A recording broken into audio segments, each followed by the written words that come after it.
In the spring of 1945, as British forces pushed deeper into the collapsing Reich, Captain James Hartley, a medical officer from Manchester, made a decision that would shatter his reputation and nearly cost him his life. Amidst the chaos of a field hospital near the Elbe, with dozens of wounded British soldiers crying out for morphine, he turned away from his own men and knelt beside a dying SS auxiliary, a woman whose uniform bore the lightning bolts of Hitler's most fanatical organization.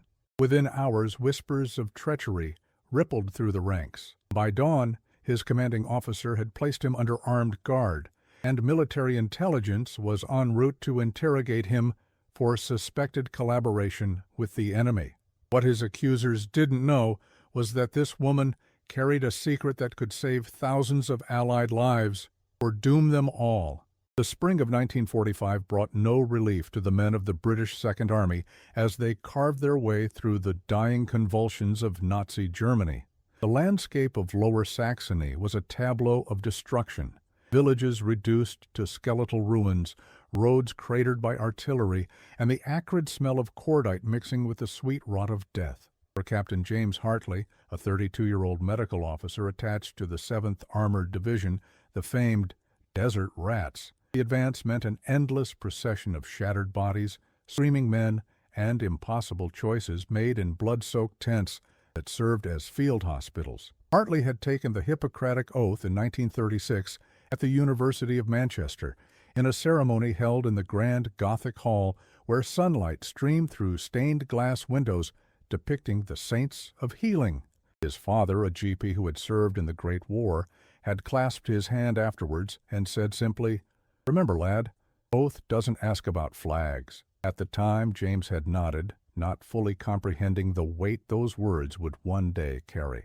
Now, nearly a decade later, covered in the blood of men whose names he barely had time to learn, he understood perfectly. The field hospital was established in a requisitioned farmhouse 3 kilometers behind the front lines, near the town of Welston. The building's walls still bore the faded pastoral murals of happier times, now obscured by the organized chaos of military medicine. Rows of stretchers, crates of morphine and sulfa drugs, surgical instruments boiling in improvised sterilizers, and the constant traffic of orderlies rushing between the wounded.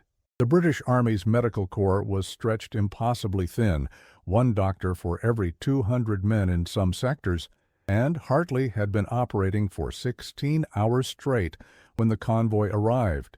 It was over 400 hours on April 17th when the lorries rumbled up the muddy track, their headlamps cutting through the pre-dawn darkness. Hartley was in the midst of extracting shrapnel from a young corporal's abdomen, his hands steady despite the exhaustion that made his vision swim. Sister Margaret Davies, a Welsh nurse from Cardiff, whose calm efficiency had saved more lives than Hartley could count, appeared at his elbow. "Captain, we've got 23 new casualties incoming. Mixed bag, small arms artillery fragments, and some from a lorry that hit a mine. Command says priority to our lads, as always." Hartley nodded, not looking up from his work. "Triage them in the usual way, sister. Critical first, regardless of rank." "There's something else, sir." Her voice dropped. "They've brought in prisoners, Germans, 3 of them wounded in the same engagement. One's a woman, SS auxiliary by her uniform. She's in a bad way. Abdominal wound, significant blood loss." Hartley's hands paused for just a fraction of a second. SS, the Schutzstaffel, Hitler's ideological vanguard responsible for atrocities that had sickened even hardened soldiers. The British Army had standing orders regarding SS prisoners. They were to be segregated, interrogated, and treated with extreme caution. Many units simply refused to take SS prisoners at all, and Hartley had heard whispered stories of summary executions in the heat of battle, though such things were never spoken of officially. "Put her with the other prisoners. I'll see to her after I've stabilized our men." Sister Davies hesitated. "Sir, she won't last that long. The wound's septic, and she's already showing signs of peritonitis. Another hour, maybe 2 at most." Hartley finished suturing the corporal's wound and stepped back, allowing the orderlies to move the unconscious soldier to recovery. He stripped off his bloodied gloves and reached for a fresh pair, his mind racing through the calculus of triage. The Hippocratic Oath made no distinction between friend and enemy. The Geneva Conventions, which Britain had signed and which formed the bedrock of civilized warfare, mandated medical care for all combatants, but standing orders, military necessity, and the visceral hatred his men felt for the SS complicated everything. "How many of our lads are critical?" he asked. 7 need immediate surgery. Another 4 are serious but stable for now. 7 British soldiers whose lives hung in the balance. Men who had fought for freedom, who had families waiting in Birmingham and London and Edinburgh, and 1 SS woman who represented everything they were fighting against. The choice should have been simple. But Hartley remembered his father's words. He remembered the oath. And he remembered something else. A lecture at Manchester by a visiting surgeon who had served in the Spanish Civil War, who had spoken about the moment when medicine becomes propaganda, when the act of healing is corrupted by politics. The moment you decide who deserves to live based on their uniform, the surgeon had said, you've lost something essential. You've become a soldier who happens to know anatomy, not a doctor who happens to wear a uniform. "I'll assess her first," Hartley said quietly. "If she's as critical as you say, I'll stabilize her, then move to our men." Sister Davies's expression was carefully neutral, but Hartley caught the flicker of concern in her eyes. "Sir, the men won't understand. They've been fighting the SS for weeks. They've seen what those bastards do." "I know, but I took an oath, sister. So did you." Henri. He found the SS woman on a stretcher in the corner of the barn that served as the overflow ward, guarded by a young private from Yorkshire who looked barely 18. The soldier's rifle was unslung, his finger near the trigger, and his face was a mask of cold hatred.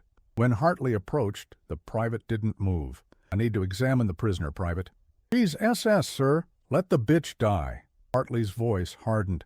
"That's not your decision to make, soldier. Step aside." The private reluctantly moved, but his eyes never left the woman on the stretcher. Hartley knelt beside her, his medical training overriding his personal feelings. She was young, perhaps 25, with blonde hair matted with blood and dirt. Her SS auxiliary uniform, designed for women who served in administrative and support roles for the Schutzstaffel, was torn and soaked with blood from a wound in her lower abdomen. Her face was pale, her breathing shallow and rapid, classic signs of hypovolemic shock and sepsis. Hartley cut away the uniform and examined the wound. It was a gunshot entry wound, the bullet having torn through the intestinal wall. Without immediate surgery, she would die from peritonitis within hours. He checked her pulse, thready and weak, and her pupils, which were dilated. She was barely conscious, her lips moving soundlessly. He made his decision in that moment, knowing it would cost him dearly. "Sister Davies, prepare the surgical theater. I'm taking her in now." The reaction was immediate. The young private's face flushed with anger. "Sir, you can't be serious. We've got our own lads dying out there." "Our lads are stable for the next 30 minutes. She isn't. Now stand down, Private, or I'll have you on a charge." Word spread through the field hospital like wildfire. As Hartley and 2 orderlies carried the SS woman into the surgical theater, a converted dairy room with a wooden table and a single overhead lamp, he could feel the eyes of every soldier and nurse upon him. The atmosphere, already tense with the strain of constant casualties, turned hostile. Men who had respected him, who had trusted him with their lives, now looked at him with suspicion and anger. The surgery took 45 minutes. Hartley worked with the focused intensity that had earned him commendations in North Africa and Normandy, repairing the perforated intestine, cleaning the septic abdominal cavity, and administering the precious penicillin that could mean the difference between life and death. Sister Davies assisted without comment, but he could sense her unease. When he finally closed the incision and stepped back, the woman's vital signs had stabilized. She would live. He emerged from the theater to find Lieutenant Colonel Geoffrey Ashford waiting for him. Ashford was the battalion's second-in-command, a career officer from Sandhurst with a distinguished service order from the North African campaign. His face was carved from granite. "Captain Hartley, a word, now." They stepped outside into the gray dawn. The sounds of distant artillery rumbled like thunder, and a cold wind carried the smell of smoke. Ashford lit a cigarette, his hand steady. despite the anger in his eyes. "What the bloody hell were you thinking, James?" "I was thinking about my oath, sir, and the Geneva Conventions." "Bugger the conventions. That woman is SS. Her organization has murdered millions. We've got British soldiers, our soldiers, who needed you, and you chose to save a Nazi first. I chose to save the patient who would die without immediate intervention. The others were stable. I made a medical decision, not a political one." Ashford took a long drag on his cigarette. "The men are calling you a collaborator. Some are saying worse, that you must be a German sympathizer, maybe even a spy. There's talk of fragging, James. Do you understand? Your own men are discussing whether to kill you." The words hit Hartley like a physical blow. Fragging, the murder of officers by their own troops, was rare in the British Army, but not unheard of in the chaos of war. He had saved a woman's life, and in doing so had apparently signed his own death warrant. "What would you have me do, sir? Violate everything I believe in? Everything we're supposed to be fighting for?" "I would have you remember that you're a British officer first and a doctor second. There's a war on, and we can't afford moral luxuries." Ashford ground out his cigarette beneath his boot. "I'm placing you under observation. You're confined to the hospital area, and I'm assigning a guard. Military intelligence has been notified. They'll want to interview you, and God help you if they find anything suspicious in your background. You can't be serious. I'm deadly serious. Until this is sorted, you're a security risk." Ashford's voice softened slightly. "I hope to God you're just a naive idealist, James, because if you're anything else, they'll hang you for treason." As Ashford walked away, Hartley stood alone in the cold dawn, watching the sun rise over the shattered landscape of Germany. He had saved a life, upheld his oath, and done what he believed was right. And for that he was now suspected of being a traitor to his country. The SS woman, still unconscious in the recovery area, had not spoken a word. He didn't even know her name. But in the pocket of her torn uniform, Sister Davies had found something during the surgery, a small leather notebook filled with handwritten German text and what appeared to be technical diagrams. She had quietly handed it to Hartley, and he had slipped it into his medical bag without examining it. His attention focused on the surgery. Now, as he returned to the hospital and felt the hostile stares of his comrades, he wondered what secrets that notebook contained. And he wondered if his decision to save an enemy's life would prove to be the greatest mistake or the most important choice of his war. The accusations had begun. The real battle was just starting. The guard assigned to Captain Hartley was Corporal Thomas Brennan, a Londoner who had survived the Blitz as a teenager and carried the scars of that experience in his eyes. Brennan was professional but cold, his rifle always within reach, his gaze never wavering from Hartley as the doctor continued his duties under what amounted to house arrest. The atmosphere in the field hospital had transformed overnight from one of exhausted camaraderie to poisonous suspicion. The British soldiers who had once greeted Hartley with tired smiles and grateful nods now turned away when he approached. Conversation stopped when he entered a room. Sister Davies remained loyal, but even she seemed uncertain, her usual efficiency now tinged with wariness. The other medical staff, 2 junior doctors and 4 nurses, kept their distance, as if treachery might be contagious. Hartley threw himself into his work, operating on the steady stream of casualties that continued to arrive as the British advanced ground forward against fanatical German resistance. His hands remained steady, his diagnoses accurate, his surgical technique flawless. But inside, he felt the isolation like a physical weight. He had spent 9 years in the Royal Army Medical Corps, had saved hundreds of lives from North Africa to Normandy to the heart of Germany, and now he was treated like a pariah because he had honored the oath that defined him. The SS woman, he still didn't know her name, remained unconscious for 36 hours after the surgery, her body fighting the infection that had nearly killed her. She was kept in a separate room under guard, isolated from both the British wounded and the other German prisoners. Hartley checked on her twice daily, monitoring her vital signs and adjusting her medication, always under Brennan's watchful eye. The corporal never spoke during these visits, but his contempt was palpable. On the evening of April 18th, as Hartley was finishing his rounds, a staff car arrived bearing the insignia of the Intelligence Corps. Two officers emerged. Major Peter Wickham, a thin man with wire-rimmed spectacles and the bearing of a Cambridge don, and Captain Sarah Thornton, a woman in her early 30s whose sharp eyes and no-nonsense demeanor marked her as someone who had seen through countless lies and evasions. They commandeered the farmhouse's former study for the interrogation, a small room with a desk, 3 chairs, and a window that looked out onto the muddy courtyard where ambulances came and went. Hartley was escorted in by Brennan and told to sit. Major Wickham arranged a file folder on the desk with meticulous care, while Captain Thornton leaned against the wall, her arms crossed, studying Hartley with the intensity of an entomologist examining a particularly interesting specimen. "Captain James Edward Hartley," Wickham began, his voice precise and emotionless. "Born Manchester, 1913.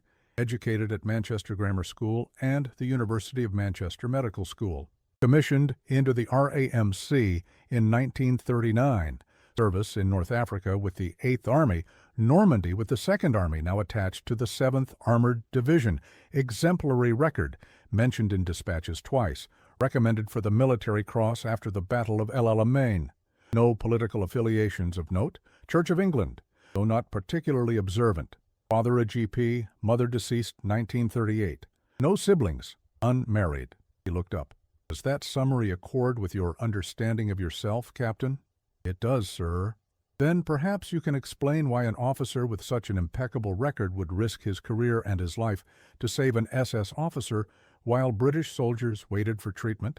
Hartley had known this question was coming, had rehearsed his answer a dozen times. He was the most critical patient. Medical triage requires treating the most severe cases first, regardless of nationality or allegiance. "The Geneva Conventions—" "Bugger the Geneva Conventions," Captain Thornton interjected, her voice sharp. "The SS doesn't honor them. They've murdered prisoners, civilians, anyone they deem undesirable. You've seen the evidence yourself, we all have. So why extend them a courtesy they've never shown us? Because if we abandon our principles, we become no better than them. Because the moment we decide that some lives are worth less than others based on politics or ideology, we've lost the moral foundation for this entire war."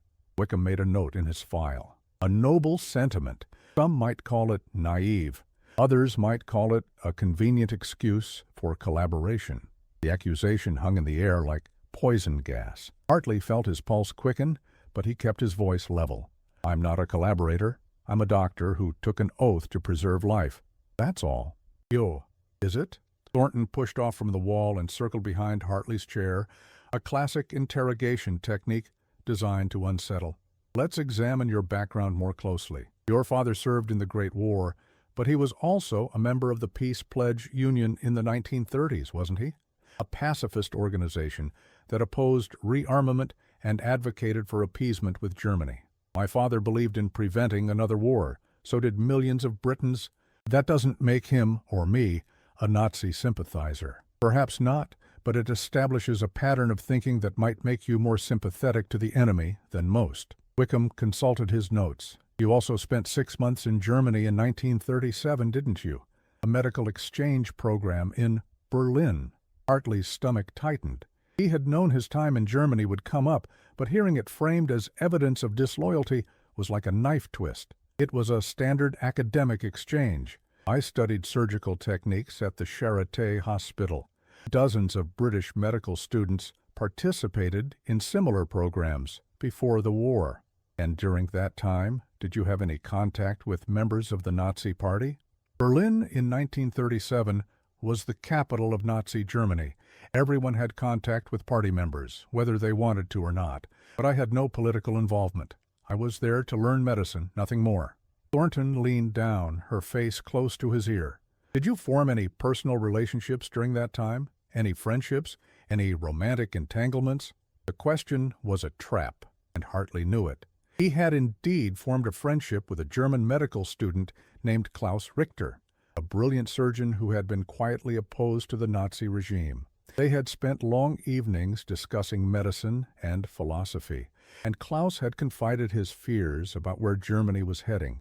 When Hartley had returned to England, they had exchanged a few letters, but correspondence had ceased when war broke out. He had no idea if Klaus was even still alive. I had colleagues, acquaintances, nothing that would compromise my loyalty to Britain. Names, Wickham demanded. Hartley provided them, knowing that intelligence would investigate each one, looking for connections that didn't exist. The interrogation continued for 2 hours, probing every aspect of his life, his beliefs, his decisions. They asked about his political views, his reading habits, his opinions on the war. They asked why he had never married, implying that perhaps his personal life held secrets that made him vulnerable to blackmail. They asked about his finances, looking for evidence of payments from enemy sources. Through it all, Hartley maintained his composure, answering each question truthfully, while recognizing that truth was no defense against suspicion. In the paranoid world of military intelligence, innocence had to be proven, not assumed. Finally, Wickham closed his file. "We'll be conducting a thorough investigation, Captain. In the meantime, you remain under guard and restricted to the hospital area. You are not to have any unsupervised contact with prisoners, and all your correspondence will be monitored. You understand?" "Yes, sir." One more thing. Thornton produced a small leather notebook, the one Sister Davies had found in the SS woman's pocket. "This was discovered during the surgery. Have you examined it?" Hartley's heart raced, but he kept his expression neutral. "No, I was focused on the operation. Sister Davies handed it to me, and I placed it in my medical bag for safekeeping, intending to turn it over to the proper authorities." "How convenient!" Thornton opened the notebook, revealing pages of dense German handwriting and technical diagrams. "Can you read German, Captain?" "Basic medical German, enough to read journal articles and understand anatomical terms, but I'm not fluent." Wickham took the notebook from Thornton and studied it with the aid of a magnifying glass. His expression, previously neutral, shifted to something approaching alarm. He exchanged a glance with Thornton, and some unspoken communication passed between them. "Captain, we're going to need you to wake the prisoner, now. She's still recovering from major surgery. Waking her prematurely could—" "This is not a request. Whatever's in this notebook, it's significant, very significant. We need to know what she knows, and we need to know it immediately." They moved as a group to the room where the SS woman was kept under guard. She lay on a narrow bed, her face still pale, but her breathing stronger than it had been. Hartley checked her vital signs, pulse steady, temperature elevated but not dangerously so, surgical wound showing no signs of fresh bleeding. She was stable enough to be roused, though he hated doing it. He administered a mild stimulant and waited. After a few minutes, her eyelids fluttered. She groaned softly, her hand moving instinctively to her abdomen, where the surgical dressing covered the wound. Her eyes opened, unfocused at first, then sharpening as she took in her surroundings, the British uniforms, the guards with rifles, the reality of her captivity. She tried to sit up, gasped in pain, and fell back. Hartley moved to support her, adjusting the pillow behind her head. She flinched at his touch, her eyes wide with fear and confusion. "Ubenik," she whispered. "Where am I?" Captain Thornton stepped forward, her German fluent and unaccented. "You are a prisoner of the British Army. You were wounded and treated by our medical staff. What is your name and rank?" The woman's eyes darted between the faces surrounding her, calculating, assessing. When she spoke, her voice was weak but defiant. "Helga Schneider, SS Helfer in, service number 47382. What was your function in the SS?" "I was a clerk. Administrative duties, nothing more." Thornton held up the notebook. "Then perhaps you can explain why a clerk was carrying technical specifications for V-2 rocket guidance systems." The blood drained from Schneider's face. For a moment, she looked as if she might faint. Then her expression hardened into something approaching resignation. "I want to speak to the doctor. Alone." "That's not going to happen," Wickham said. "Then I will say nothing." Schneider's eyes fixed on Hartley.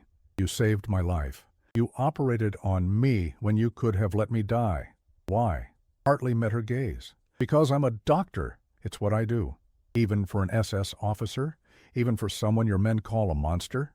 Even then, something shifted in Schneider's expression, a crack in the armor of ideology and fear. "I will speak only to you, not to them. You have shown me mercy. Perhaps I can show you the same."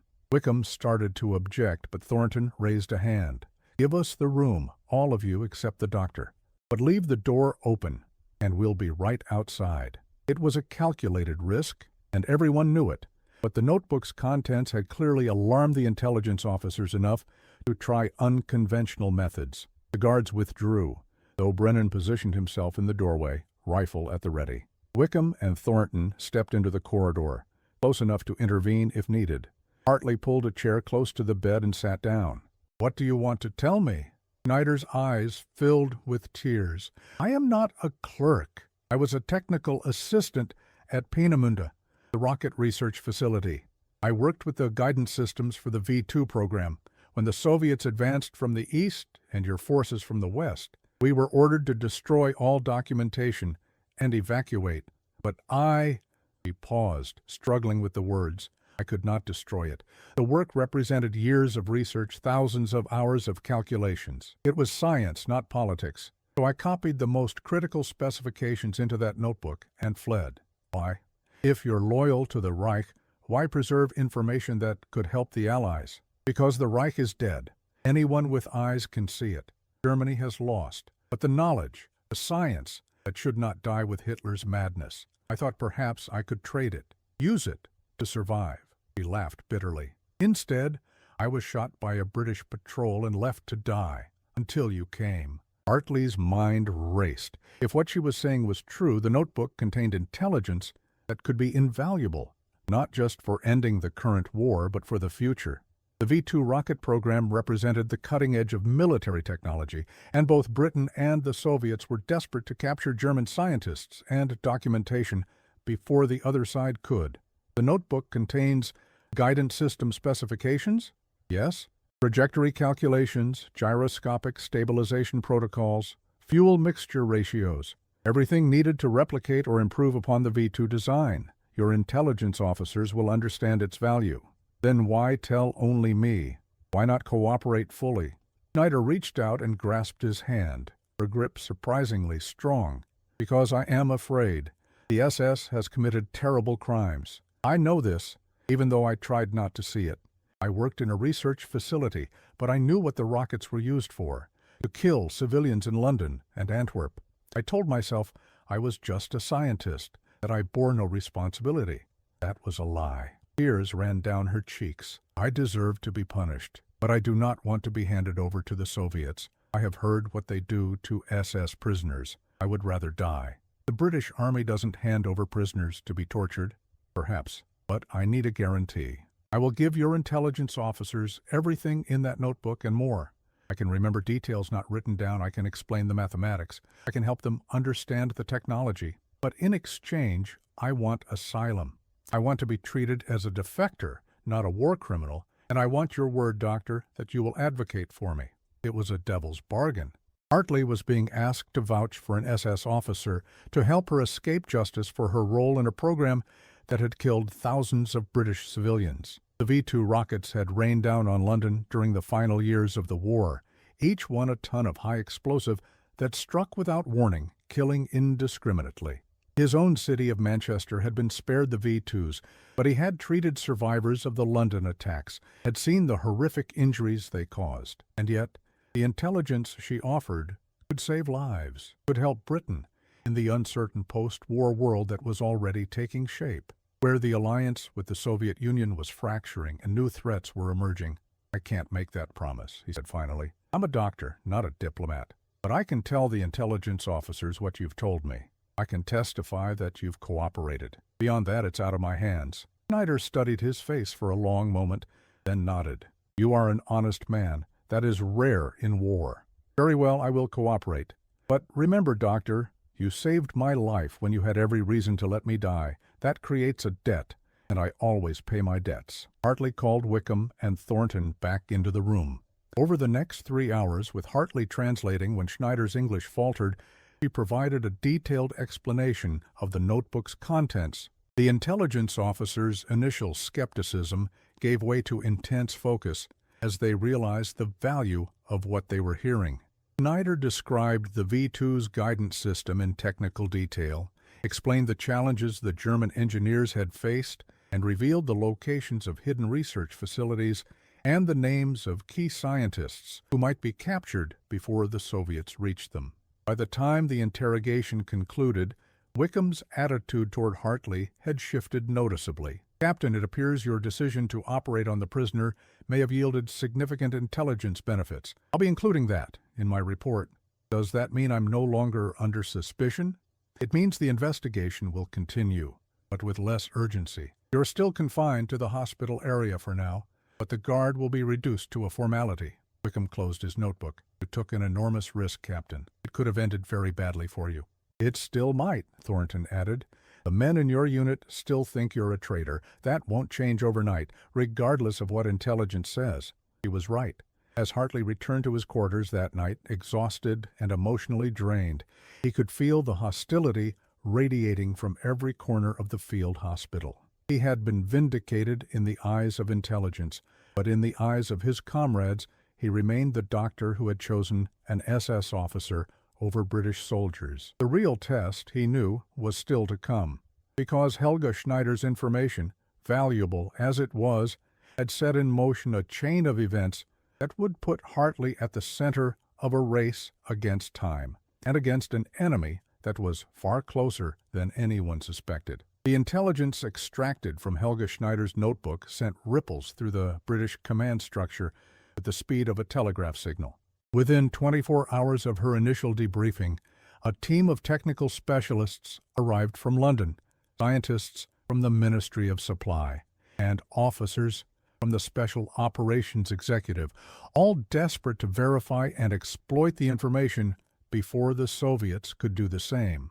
The race for German rocket technology had become one of the hidden wars within the larger conflict, and Schneider's defection represented a significant coup for British intelligence. For Captain Hartley, however, the situation remained precarious. The official investigation into his loyalty had been downgraded, but the damage to his reputation among the rank and file was profound and seemingly irreparable. The men of the 7th Armored Division had not been privy to the intelligence windfall that resulted from his decision.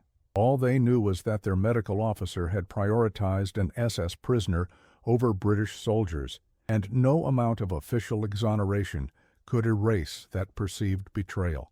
The hostility manifested in small but unmistakable ways. Soldiers who needed medical attention would wait for one of the junior doctors rather than see Hartley. Orderlies carried out his instructions with sullen reluctance. In the mess, conversations stopped when he entered, and he found himself eating alone, the empty chairs around him a silent indictment. Even Sister Davies, who had remained professionally supportive, seemed to keep an emotional distance, as if afraid that association with him might taint her own reputation. The only person who seemed genuinely pleased by the turn of events was Helga Schneider herself. Her recovery progressed rapidly, testament to both Hartley's surgical skill and her own robust constitution, and within 3 days of the operation, she was sitting up in bed, eating solid food, and engaging in lengthy technical discussions with the specialists from London.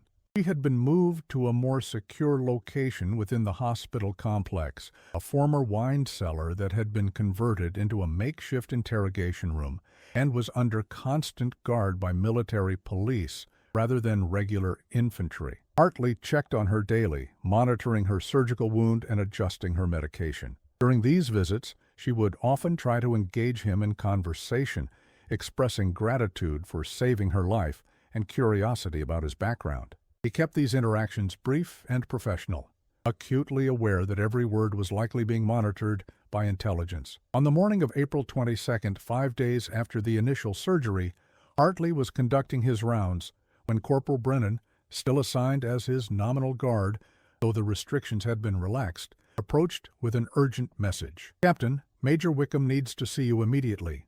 Something's happened." Hartley found Wickham in the commandeered study, his usually composed demeanor replaced by barely controlled agitation.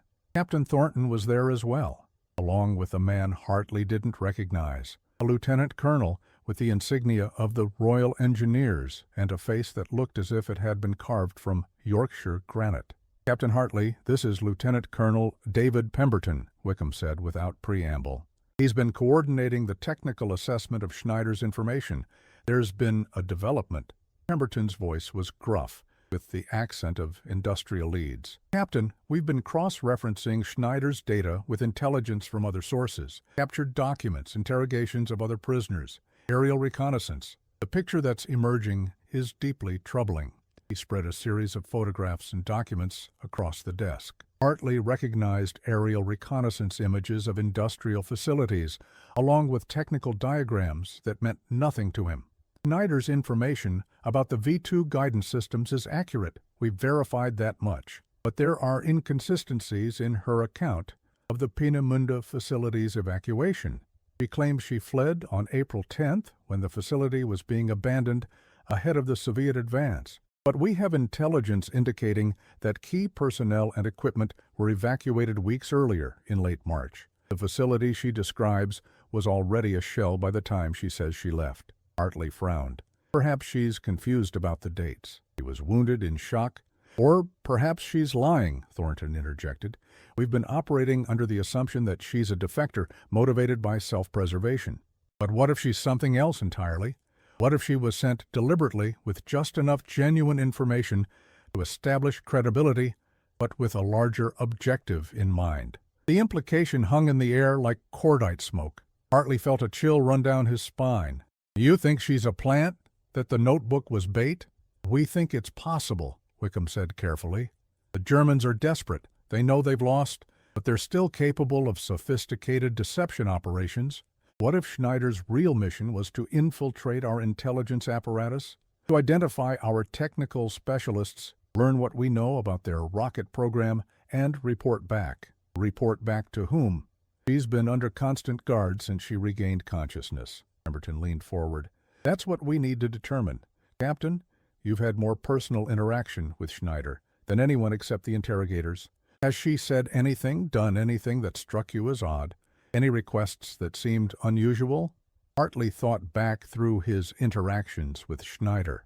She had been cooperative, grateful, seemingly genuine in her desire to defect. But now, with suspicion cast upon her motives, he found himself re-examining every conversation, every gesture, looking for signs of deception. She's asked about the hospital's layout, he said slowly. Where different sections are located, how many guards are on duty when shifts change.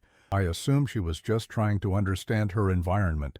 But it could be reconnaissance, Thornton finished. What else? She's expressed interest in the other prisoners, the German soldiers being held here. She asked if any of them were from her unit, if she could speak with them. I told her that wasn't possible. Wickham and Thornton exchanged glances. There are currently 6 German prisoners in the hospital, Wickham said. 3 wounded soldiers from the Wehrmacht, 2 Luftwaffe personnel, and 1 other SS officer, a man named Otto Kraus, captured 3 days ago with severe burns from a tank fire. We've kept them segregated from Schneider, but they're all in the same general area of the complex. You think one of them might be her contact? It's possible. Or there could be someone else. A German agent posing as a refugee or even a British soldier who's been compromised. Pemberton's expression was grim. Captain, we need your help. Schneider trusts you, or at least she appears to. We want you to engage her in conversation. Try to draw her out. See if she reveals anything about her true intentions. Hartley felt a surge of anger. You want me to spy on my own patient? To betray the doctor-patient relationship? We want you to help us determine if that patient is a threat to British lives, Thornton said sharply. If Schneider is a German agent, he could be gathering intelligence that will be used against us. The war isn't over, Captain. Men are still dying every day.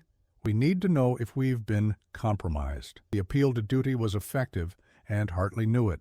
He had already sacrificed his reputation to save Schneider's life. Now he was being asked to potentially betray her trust to protect his comrades. The moral calculus of war, he was learning, was never simple. What do you want me to do? Over the next 2 days, Hartley became an unwitting intelligence operative. He spent extended periods with Schneider, ostensibly monitoring her recovery, but actually engaging her in carefully guided conversations designed to probe for inconsistencies or revelations. He asked about her background, her work at Peenemünde, her family. He encouraged her to talk about her experiences, her fears, her hopes for the future. Schneider, for her part, seemed genuinely pleased by the attention. She spoke freely about her childhood in Bavaria, her education in mathematics and physics, her recruitment into the rocket program. She described the excitement of working on cutting-edge technology, the camaraderie among the scientists and engineers, and the growing horror as she realized the true purpose of their work, to rain death upon civilian populations. "I told myself it was just science," she said during one conversation, her eyes distant, "that I was not responsible for how the weapons were used, but that was cowardice. Every equation I solved, every calculation I verified, contributed to the deaths of innocents. I cannot undo that, but perhaps I can atone for it by helping to ensure the technology is never used that way again." It was a compelling performance, if it was a performance. Hartley found himself wanting to believe her, to accept that she was genuinely remorseful and seeking redemption. But Wickham's suspicions had planted seeds of doubt, and he found himself analyzing every word, every gesture, looking for signs of deception. On the evening of April 24th, the situation came to a head. Hartley was in the surgical theater operating on a British sergeant who had been wounded by a mine when Sister Davies burst in, her face pale. "Captain, you need to come quickly. There's been an incident." Hartley handed off the surgery to one of the junior doctors and followed Davies at a run. She led him to the section of the hospital where the German prisoners were kept, where a crowd of soldiers and medical staff had gathered. In the center of the commotion, 2 military police officers were restraining a man in a British uniform, Private David Hughes, a Welsh soldier from Cardiff, who had been assigned to guard duty. On the floor, bleeding from a knife wound to the shoulder, was Otto Kraus, the SS officer with the burn injuries, and standing over him, her face a mask of shock and confusion, was Helga Schneider, who had somehow left her secure room and made her way to the prisoners section. Lieutenant Colonel Ashford was already on the scene, his face thunderous. "What the hell happened here?" One of the MPs, a sergeant from Birmingham, provided a terse report. "Sir, Private Hughes was on guard duty when he observed the female prisoner, Schneider, leaving her room unescorted. He challenged her, but she claimed she had permission from Captain Hartley to check on the other German prisoners. While Hughes was confused about the orders, Schneider approached Kraus's bed. Hughes saw her lean down as if to speak to him. Then Kraus suddenly lunged at her with a concealed blade, a piece of sharpened metal he must have hidden in his bedding. Hughes intervened, tackling Kraus, but not before Kraus wounded himself in the struggle. Ashford turned to Schneider. "Did you have permission to leave your room?" "No," she said quietly. "I lied to the guard. I told him Captain Hartley had authorized it." "Why?" "Because I needed to speak with Kraus. I recognized his name from the prisoner roster. He was at Peenemünde. He was part of the security detachment, SS Totenkopf-Verbände. I thought he might have information about what happened to my colleagues after the evacuation." "And did he?" Schneider's expression was strange, a mixture of relief and sorrow. "He tried to kill me. That tells me everything I need to know." Hartley knelt beside Kraus, assessing the wound. It was not life-threatening. The blade had glanced off the shoulder blade, causing significant bleeding, but no major damage. But Kraus's face was contorted with rage and something else, fear. "Verräterin!" Kraus hissed at Schneider. "Traitor! Du hast uns alle verraten. Sie werden dich finden. Sie werden dich töten. You have betrayed us all. They will find you. They will kill you." Wickham and Thornton arrived moments later, summoned by the commotion. They took in the scene with the rapid assessment of experienced intelligence officers, and Hartley saw realization dawn on their faces. He was testing him, Thornton said. She suspected Kraus was sent to kill her, and she forced a confrontation to confirm it. Schneider nodded slowly. "I have been thinking about what you said, Captain Hartley, about the inconsistencies in my story. You were right to be suspicious. I did not tell you everything. I fled Peenemünde not just to preserve the research, but because I learned that the SS was eliminating everyone who knew too much about the program. Scientists, engineers, technical staff, anyone who could not be evacuated to the Alpine Redoubt was being quietly murdered. I escaped before they could kill me, but I knew they would send someone after me. I just did not know who." He looked at Kraus with something approaching pity. "He was always a loyal Nazi, I suppose they promised him something. Freedom, perhaps, or protection for his family, if he completed his mission. But he failed, and now you know the truth? Wickham's expression was a mixture of vindication and concern. If the Germans are willing to send an assassin after you, it confirms the value of your information. It also means there may be others. We need to move you to a more secure location immediately. And Private Hughes? Ashford demanded.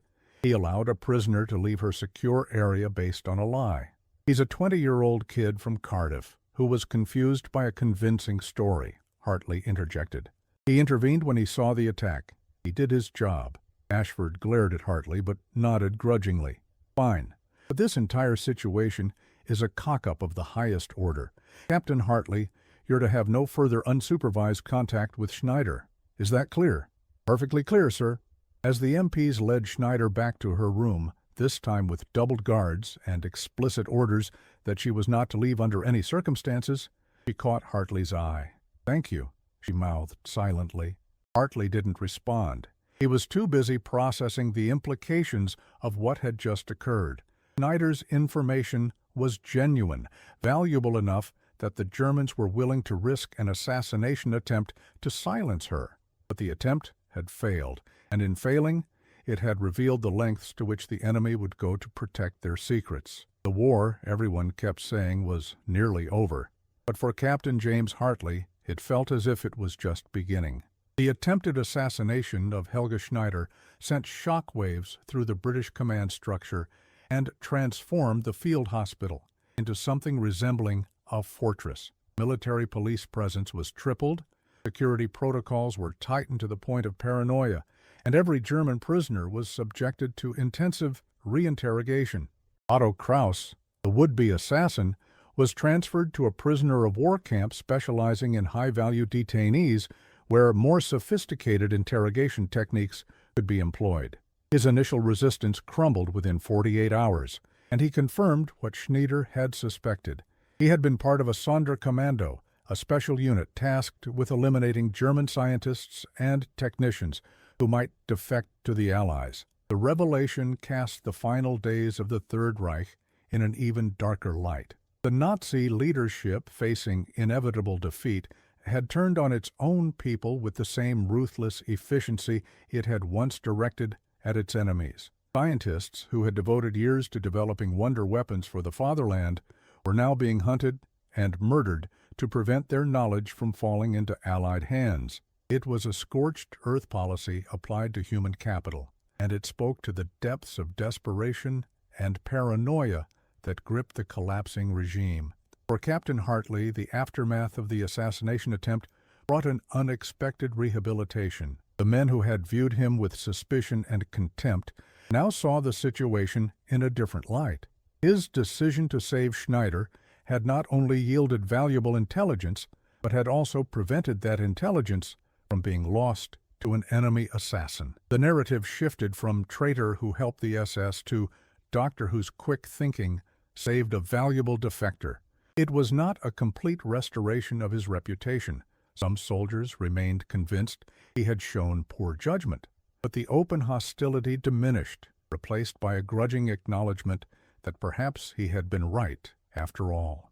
Sister Davies was the first to explicitly acknowledge the change. On the morning of April the 27th, as they worked together to treat a young private who had lost his leg to a landmine, she said quietly, "I owe you an apology, Captain. I doubted you. We all did.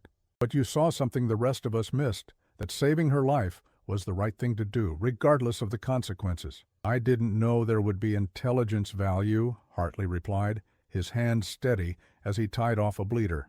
"I just knew she was a patient who needed help. That's what makes it remarkable. You acted on principle, not calculation. That's rare in war."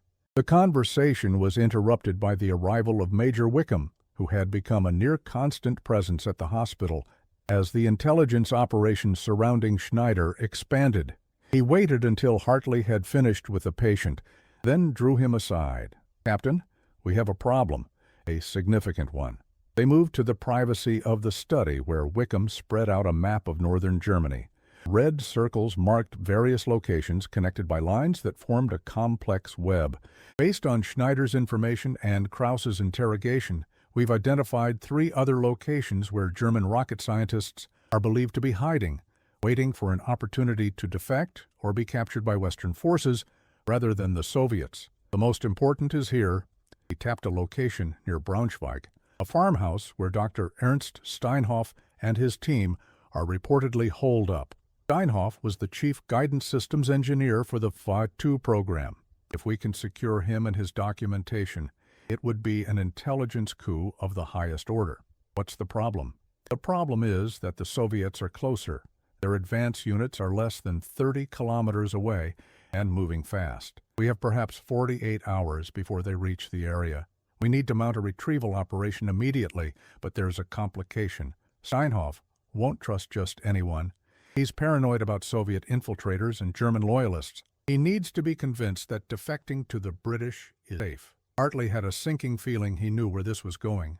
And you think Schneider can convince him? He worked with Steinhoff at Peenemünde.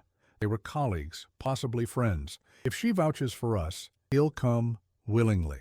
Without her, we'd have to extract him by force, which could go badly wrong. He might destroy his documentation, or the operation could turn into a firefight that alerts the Soviets to what we're doing. You want to take her into the field? She's barely recovered from major surgery. I'm aware of the medical risks, but the intelligence value outweighs them. This is a decision that's been made at the highest levels, Captain. The operation is going forward. The question is whether you'll be part of it. Why would you need me? Wickham's expression was carefully neutral. Because Schneider has requested it. She says she'll only participate if you're there. She trusts you, Captain. Given what she's been through, the assassination attempt, the interrogations, the realization that her own government wants her dead, that trust is a valuable commodity. We need you to come along as her medical officer and, frankly, as her security blanket. Hartley wanted to refuse. He was a doctor, not a commando. His place was in the hospital, treating the wounded, not gallivanting across enemy territory on a spy mission. But he also understood the stakes. If Steinhoff and his team fell into Soviet hands, it would shift the balance of post-war technological power. Britain, exhausted and nearly bankrupt from 6 years of war, needed every advantage it could secure for the uncertain future. When do we leave? Tonight, 2200 hours, pack light, medical essentials only. This is going to be fast and dirty.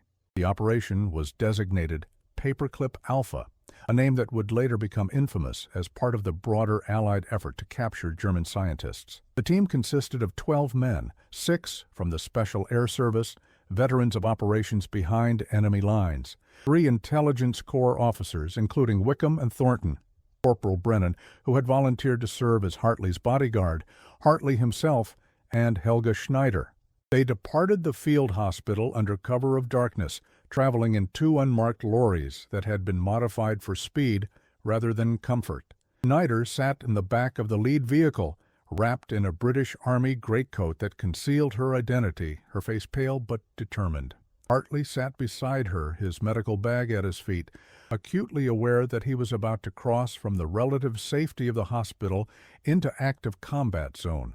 The journey took 4 hours, navigating roads cratered by artillery and bypassing areas still held by fanatical German units making last stands. The SAS men drove with practiced efficiency, their weapons always within reach, their eyes constantly scanning for threats. Twice they had to detour around roadblocks, and once they came under distant small arms fire from a German position. But they pushed through without engaging.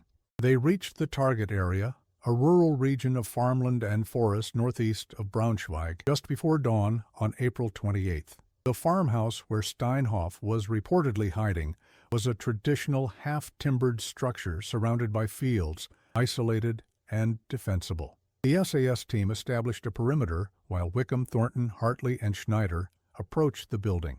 The door was answered by a man with a hunting rifle, a farmer by his appearance, but his eyes held the wariness of someone who had seen too much. Wickham identified himself in fluent German, explaining that they were British forces seeking Dr. Steinhoff. The farmer's expression remained suspicious until Schneider stepped forward and spoke.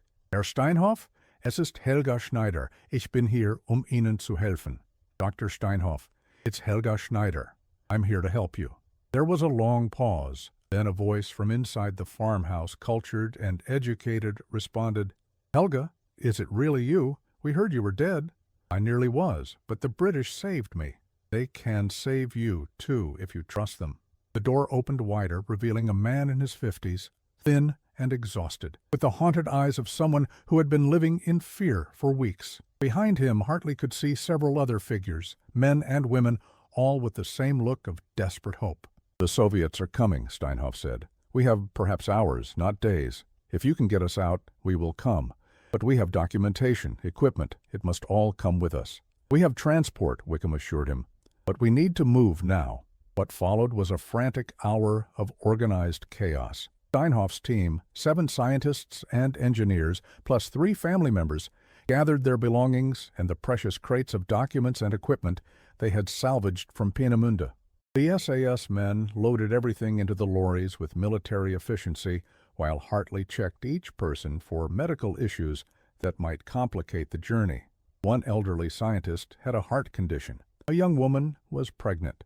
Neither was ideal for a high-speed evacuation through a war zone. There was no choice. They were preparing to depart when the sound of engines echoed across the fields. The SAS perimeter team reported in via radio.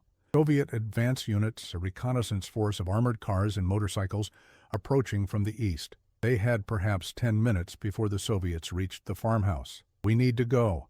Now." The SAS team leader, a captain named MacLeod, barked. His Scottish accent was thick with urgency. But as the scientists scrambled into the lorries, disaster struck. The elderly scientist with the heart condition collapsed, clutching his chest, his face gray. Hartley was at his side in seconds, checking for a pulse, finding it weak and irregular.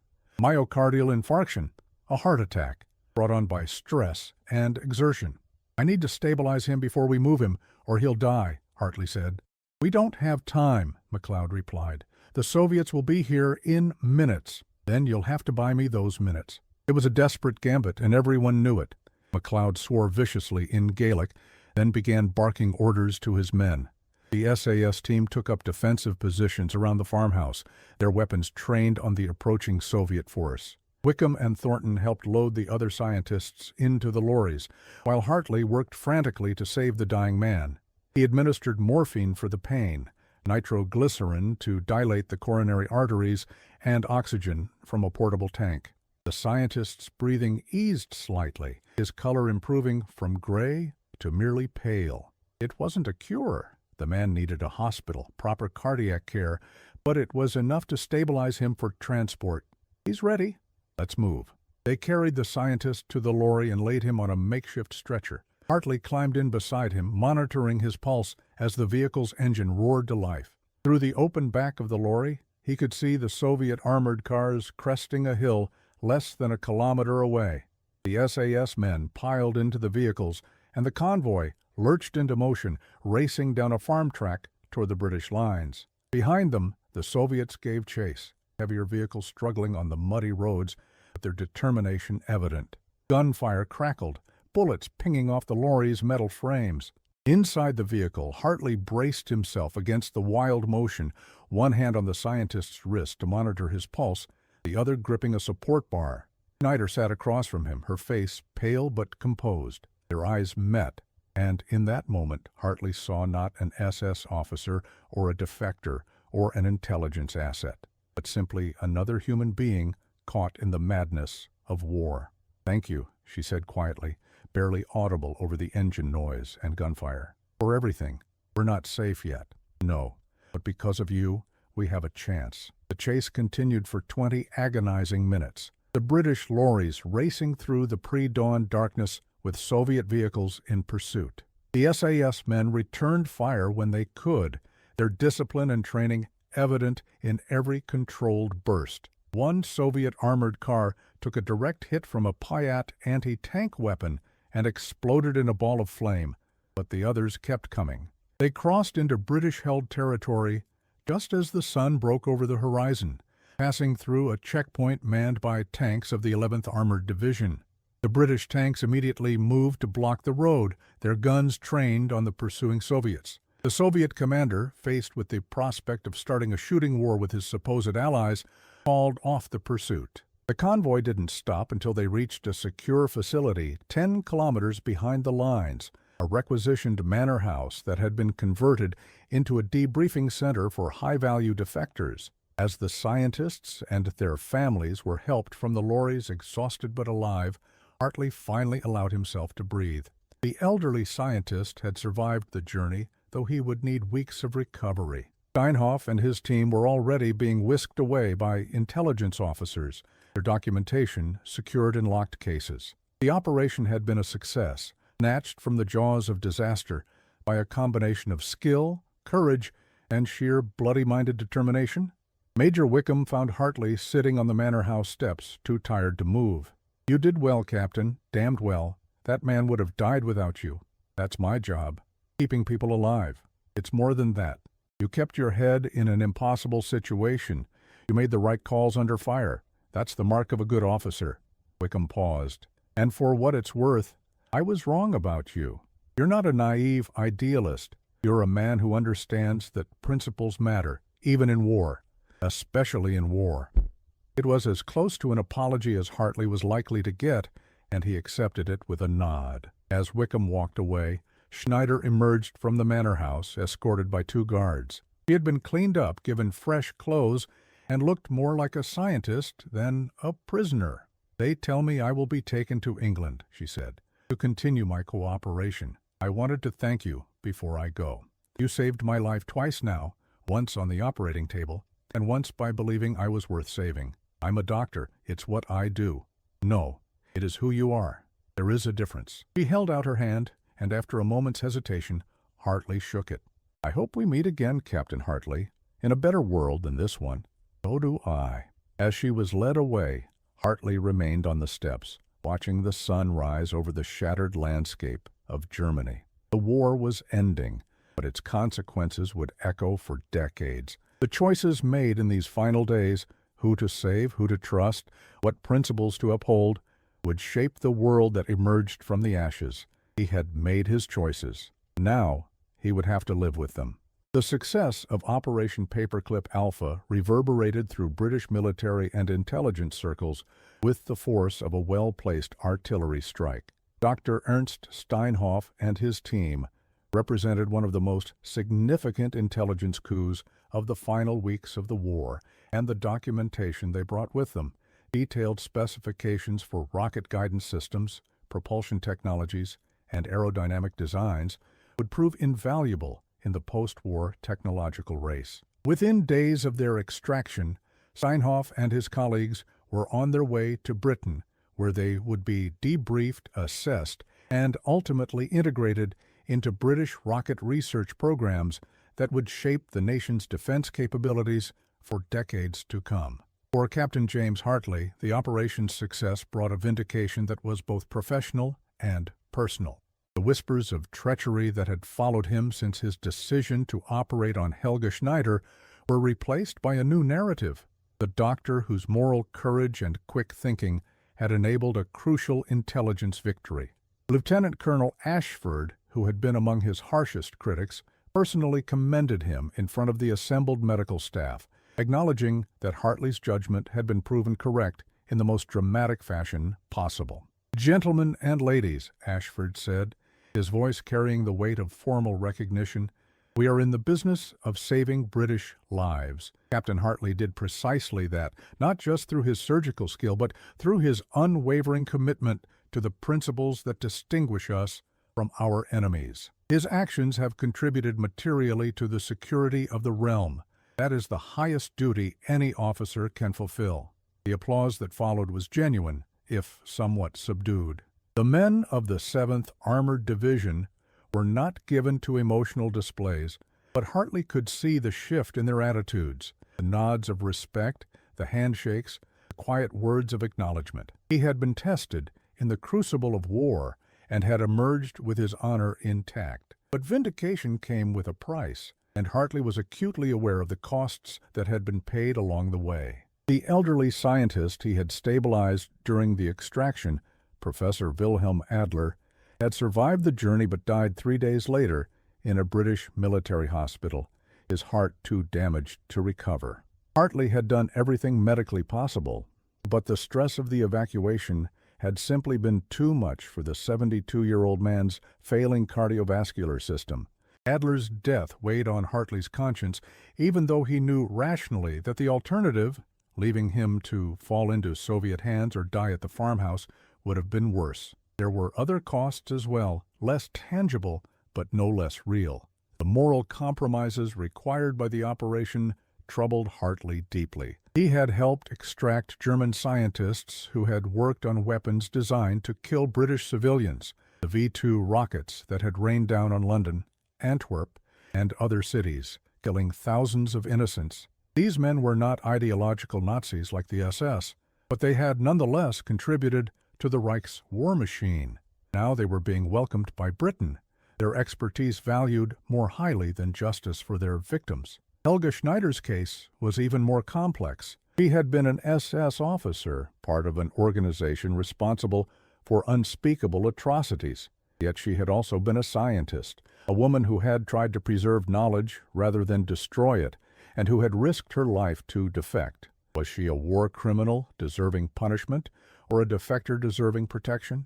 The answer, Hartley was learning, depended on which lens you used to examine her actions. These moral ambiguities were brought into sharp focus on May 2nd, when Hartley received a summons to a meeting at the headquarters of the British Second Army in Lüneburg. He traveled there in the company of Major Wickham, who had become something of an unlikely ally in the aftermath of the operation. During the journey, Wickham explained the purpose of the meeting. There's been a development regarding Schneider. The War Crimes Commission has taken an interest in her case. They've been compiling evidence against SS personnel, and her name appeared on a list of individuals who worked at Peenemünde. There are questions about her knowledge of slave labor used at the facility. Hartley felt his stomach tighten. He had known this moment would come, but he had hoped it would be delayed until after the war's end, when passions had cooled and rational assessment was possible. What kind of questions? Whether she knew that concentration camp prisoners were being used as forced labor in the rocket program, whether she benefited from their exploitation, whether she bears criminal responsibility for their suffering. Wickham's tone was carefully neutral. The commission wants to interview you as well. You're the officer who saved her life and facilitated her defection. They want to understand your assessment of her character and her level of culpability. The meeting took place in a requisitioned German administrative building, its walls still bearing the faded insignia of the Nazi bureaucracy that had once operated there. Present were representatives from the War Crimes Commission, including a British barrister named Sir Edmund Hartley, no relation, though the coincidence was noted, and an American colonel named Robert Patterson, who represented the joint Allied interest in prosecuting Nazi war criminals. Sir Edmund was a man in his 60s, with the bearing of someone who had spent decades in courtrooms and had developed an instinctive ability to assess character. He began the interview with a directness that Hartley found both refreshing and unsettling. Captain Hartley, you saved the life of Helga Schneider, an SS officer who worked on the V-2 rocket program.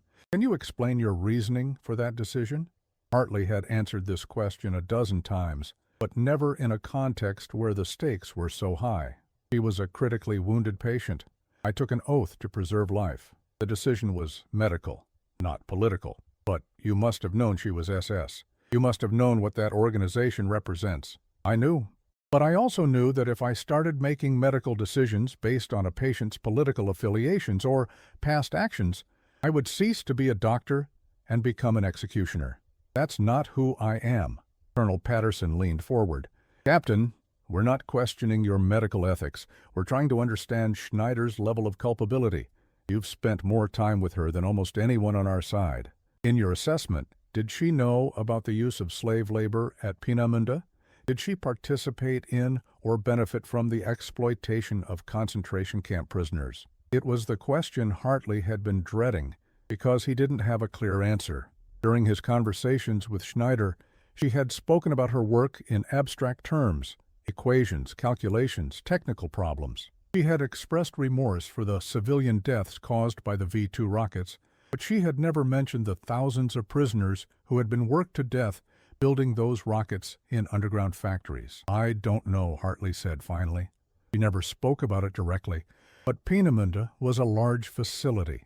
It's possible she was insulated from the worst aspects of the program, focused on her technical work without seeing the human cost. Or it's possible she chose not to see, Sir Edmund said quietly. That's the defense we hear from many Germans now, that they didn't know, that they were just following orders, that they were focused on their jobs and didn't ask questions about where the labor came from or what happened to the workers. At what point does willful ignorance become complicity? It was a question that haunted Hartley because it applied not just to Schneider, but to millions of Germans who had enabled the Nazi regime through their passivity or their narrow focus on their own responsibilities. How many engineers, administrators, clerks, and technicians had contributed to the machinery of genocide without ever pulling a trigger or operating a gas chamber? And how should they be judged? I can't answer that, Hartley admitted. I'm a doctor, not a judge. What I can tell you is that Schneider's defection and cooperation have provided intelligence that will save British lives. That has to count for something. It does, Colonel Patterson agreed, which is why we're in a difficult position. We want to prosecute war criminals, but we also need the intelligence and expertise that defectors like Schneider can provide. The question is how to balance justice with pragmatism.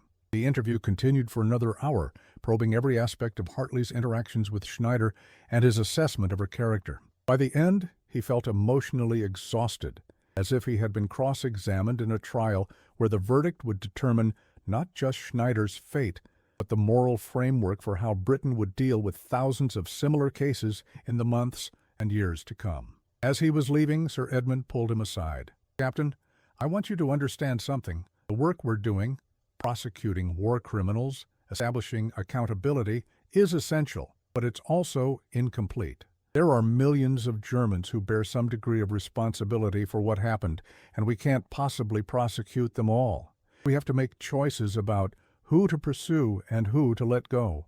Those choices will be imperfect, and they will haunt us, but they're necessary if we're to move forward. What will happen to Schneider? That's still being decided. Her intelligence value is significant, which argues for leniency. But there are also victims, the prisoners who died building the rockets she helped design, who deserve justice.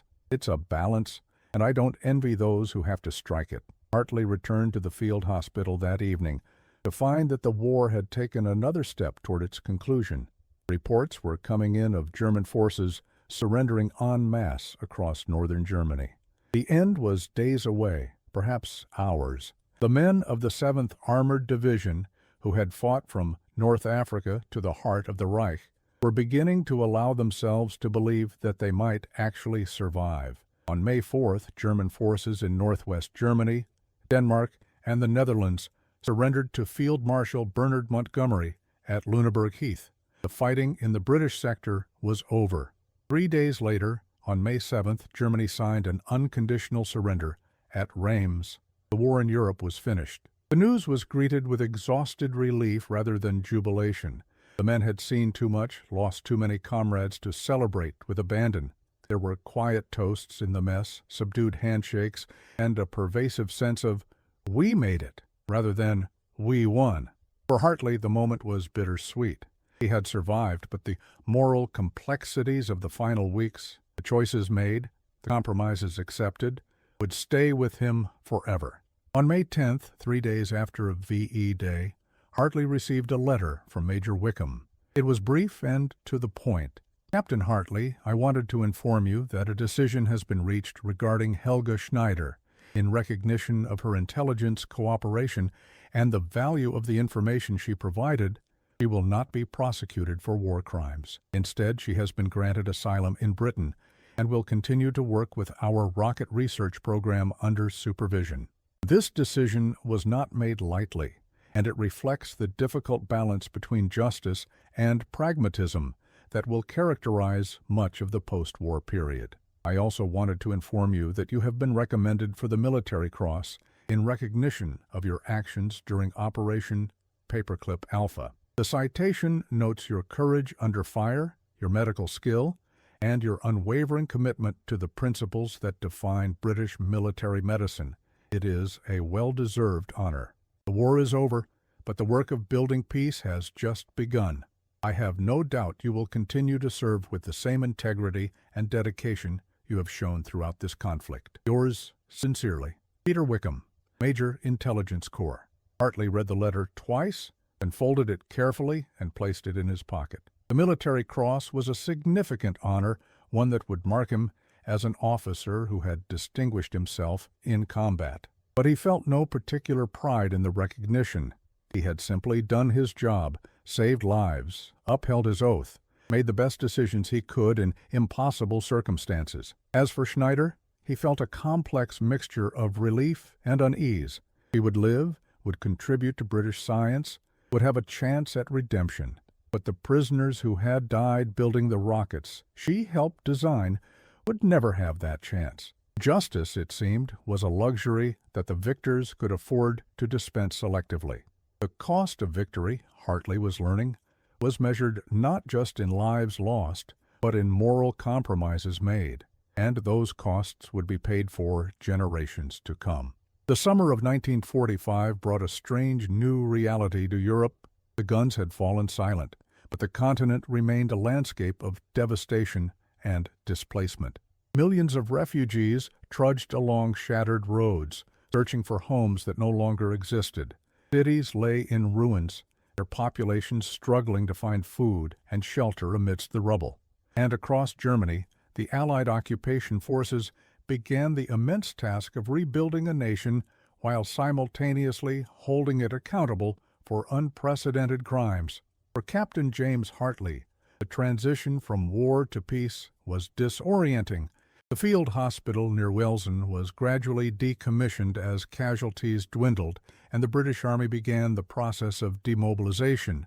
Soldiers who had fought for years were being sent home, returning to families and lives that had continued without them. Hartley, however, was asked to remain in Germany as part of the occupation medical services, treating not just British personnel, but also German civilians and displaced persons who flooded the British zone seeking help. It was during this period, in the strange liminal space between war and peace, that Hartley began to fully process the events of the previous months. The decision to operate on Helga Schneider, the accusations of treachery, the desperate extraction of German scientists, the moral compromises required by pragmatism, all of it weighed on him in ways that the immediate pressures of wartime had not allowed. He found himself thinking often about the oath he had taken in Manchester in 1936, in that sunlit hall where the future had seemed so clear and uncomplicated. First, do no harm. It was a simple principle, but war had revealed its complexities. He had saved Schneider's life, and in doing so, had enabled the extraction of scientists whose work had killed thousands. He had preserved life, but he had also facilitated the escape from justice of people who bore at least some responsibility for atrocities. Had he done harm, or had he prevented it? The answer seemed to shift depending on which perspective he adopted. In July 1945, Hartley was summoned to London for the investiture ceremony, where he would receive the Military Cross. He traveled by military transport, crossing the Channel and arriving in a Britain that was simultaneously jubilant and exhausted. The streets of London bore the scars of 6 years of war, bomb craters, damaged buildings, the pervasive shabbiness of a nation that had spent every resource on survival. But there was also hope, a sense that the worst was over, and that rebuilding could begin. The ceremony took place at Buckingham Palace, where King George VI personally presented medals to officers and enlisted men who had distinguished themselves in the final campaigns of the war. When Hartley's name was called, he stepped forward and knelt as the king pinned the Military Cross to his uniform. The citation was read aloud, describing his actions during Operation Paperclip Alpha and his exceptional courage and medical skill under fire. As he rose and stepped back, Hartley caught sight of his father in the audience. The old man had traveled down from Manchester for the ceremony, and his face was a mixture of pride and something else, perhaps recognition that his son had faced moral dilemmas similar to those he himself had confronted in the Great War. After the ceremony, they walked together through St. James's Park, finding a bench overlooking the lake. "Your mother would have been proud," his father said quietly. "I'm proud. But I imagine it wasn't as simple as the citation made it sound. No, it wasn't. War never is. I told you once that the oath doesn't ask about flags. I meant it. But I also know that living by that principle can be bloody difficult when everyone around you is demanding you choose a side. Hartley told his father the full story, the decision to operate on Schneider, the accusations, the intelligence windfall, the extraction operation, and the moral complexities that had followed. His father listened without interruption, his weathered face thoughtful. "You did the right thing," he said finally. "Not the easy thing, not the popular thing, but the right thing. You saved a life when you could have let someone die. That's what doctors do. The fact that it led to other consequences, some good, some troubling, doesn't change the fundamental rightness of that initial decision. But what about the prisoners who died building the rockets? Don't they deserve justice? And by helping Schneider escape prosecution, haven't I denied them that? Perhaps. But you're not responsible for the entire moral architecture of the post-war world, James. You're one doctor who made one decision in one moment. You can't carry the weight of every consequence that flows from that. If you try, you'll be crushed by it." It was advice that Hartley would return to many times in the years that followed. In August 1945, he was reassigned to a hospital in Hamburg, where he treated German civilians suffering from malnutrition, disease, and the psychological trauma of defeat. It was strange to care for people who had been enemies months before, but Hartley found that the work gave him a sense of purpose. These were not soldiers or ideologues, but ordinary people, children with rickets, elderly men with pneumonia, women struggling to feed their families in a city where food was scarce and the black market thrived. One day in September, he received a letter from England. It was from Helga Schneider, now living under a new identity in a small town in Oxfordshire, working with a British rocket research team. The letter was brief but heartfelt. "Dear Captain Hartley, I hope this letter finds you well. I wanted to write to thank you once more for saving my life and for treating me with dignity when you had every reason not to. I am aware that my presence in Britain is controversial, and that there are many who believe I should have been prosecuted for my role in the rocket program. I cannot argue with that perspective. I was part of a system that caused immense suffering, and the fact that I was focused on technical work rather than directly harming people does not absolve me of responsibility.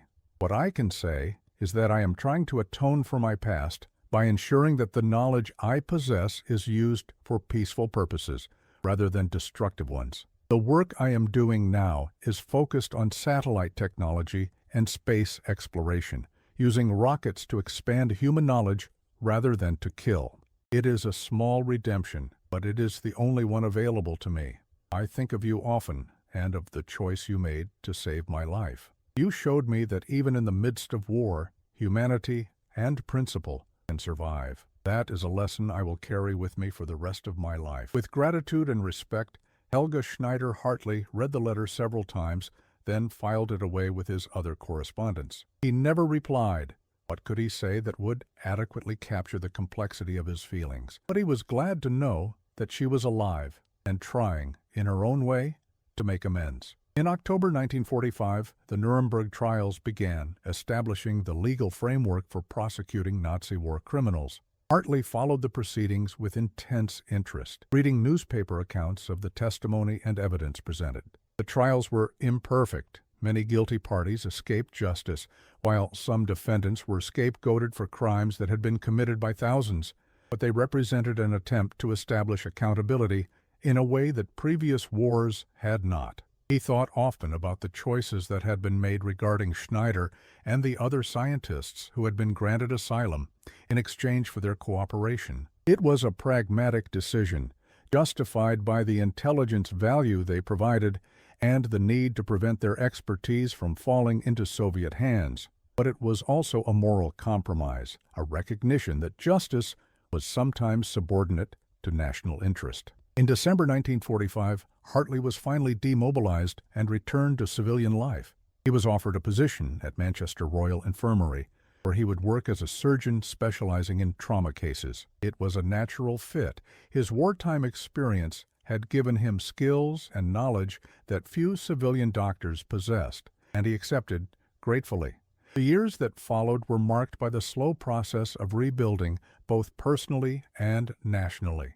Britain struggled with rationing, austerity, and the realization that victory had come at an enormous cost. The empire was crumbling, the economy was strained, and the nation's place in the world was uncertain.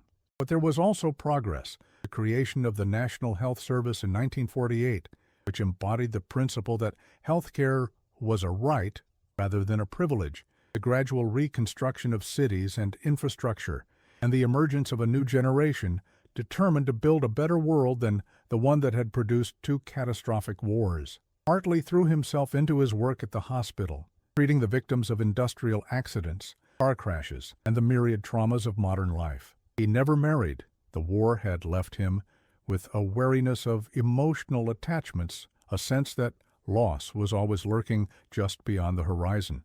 But he found fulfillment in his work and in the knowledge that he was making a difference. In 1952, 7 years after the war's end, Hartley received an unexpected visitor at the hospital. It was Major Peter Wickham, now a civilian working for the Foreign Office. They met in Hartley's office, a small room overlooking the hospital courtyard, and Wickham explained the purpose of his visit. "I wanted to update you on Helga Schneider.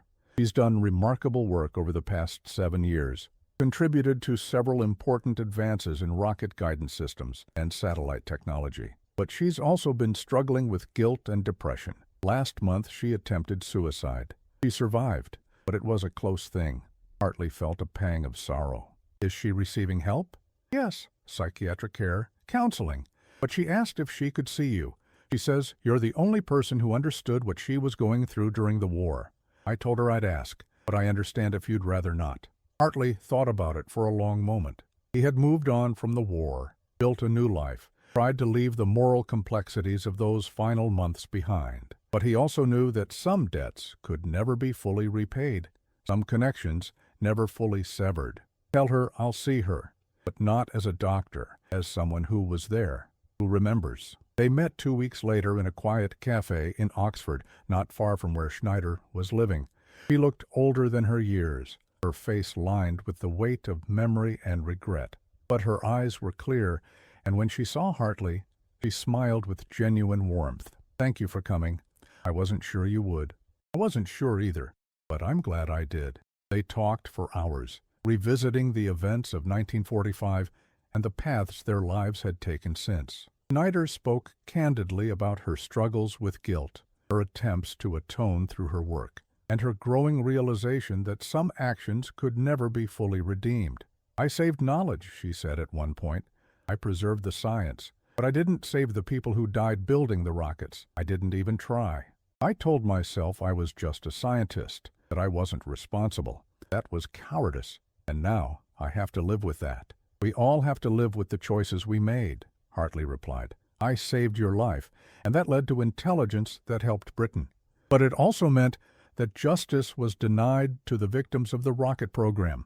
I don't know if I made the right choice. I just know it was the choice I made, and I have to accept the consequences." "Do you regret it?" Hartley considered the question carefully. "No, I don't regret saving your life. But I regret that the world is such that saving one life can mean denying justice to others. I regret that we had to make those choices at all." They parted on good terms, with a mutual understanding that they were both trying to navigate the moral complexities of a world that offered no easy answers. Hartley never saw Schneider again. She died in 1967, her contributions to British rocket science acknowledged, but her wartime role largely forgotten. But he thought of her often in the years that followed. In 1975, 30 years after the end of the war, Hartley retired from the hospital. He was 62 years old, his hands no longer as steady as they had once been, but his mind still sharp. He spent his retirement writing a memoir of his wartime experiences, focusing on the moral dilemmas he had faced and the lessons he had learned. The book, published in 1978 under the title The Oath and the Uniform, A Doctor's War, was well received by critics and became required reading in several medical schools as an exploration of medical ethics in extreme circumstances. In the book's final chapter, Hartley reflected on the decision that had defined his war. I saved the life of an SS officer when I could have let her die. That decision was questioned, condemned, and ultimately vindicated by the intelligence value it produced. But the vindication was incomplete because it rested on pragmatism rather than principle. The real question was never whether saving her life was strategically useful, but whether it was morally right. And to that question, I can only answer, I am a doctor. I took an oath to preserve life. In the chaos and horror of war, that oath was the one constant I could cling to. It didn't make the choices easier, and it didn't absolve me of responsibility for the consequences. But it gave me a framework for making decisions when everything else was uncertain. That, in the end, is all any of us can hope for. A principle to guide us when the path is unclear and the stakes are impossibly high. James Hartley died in 1989 at the age of 76, having lived long enough to see the Berlin Wall fall and the Cold War, that conflict his wartime decisions had helped shape, begin to thaw. His obituary in the Times noted his distinguished service in the Second World War, his contributions to trauma surgery, and his thoughtful writings on medical ethics. But it was a private memorial service in Manchester, attended by former colleagues and patients, that best captured his legacy. One speaker, a retired nurse who had worked with Hartley in Hamburg in 1945, said simply, "He was a man who believed that every life mattered, even when the world was telling him otherwise." That took courage, and it made all the difference. The legacy of Captain James Hartley's decision to save Helga Schneider's life extended far beyond the immediate intelligence gains of 1945. It became a case study in medical ethics, cited in textbooks and debated in classrooms. It raised questions about the balance between justice and pragmatism, between individual conscience and collective good, between the oath to preserve life and the duty to punish evil.